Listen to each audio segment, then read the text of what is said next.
Hi, this is Roland from Impress Computers. We're upgrading your email security from Phish to INKY. In this short video, I'll show you what the new color-coded banners mean and how you can now control your own allow list and block list using the INKY User Dashboard. When you see a yellow banner, INKY is warning you to slow down and take a closer look. You might see warnings like potentially suspicious, sensitive content for things like passwords or first-time sender. If an email like this is asking you to log in, change a password, or pay an invoice, do not click the link. Go directly to the official website instead. At the right-hand side, you'll see safe, spam, or Phish options, depending on if you trust the email or not. If the banner says Graymail, INKY thinks this is bulk or marketing email, maybe from LinkedIn or a newsletter.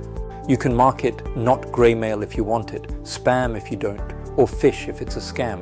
A gray banner with neutral simply means the email is from outside your organization, but INKY doesn't see anything malicious. When you click More in any banner, you'll go to the Report This Email page where you can verify the sender and subject.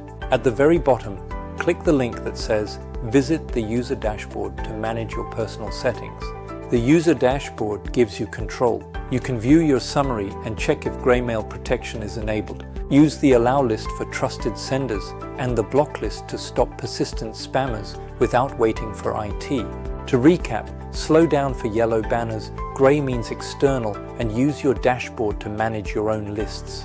If you're unsure or need help, contact us at Impress Computers at 936-931-7977 or email ticket@impresscomputers.com. This is Roland from Impress Computers. Thanks for watching and stay safe in your inbox.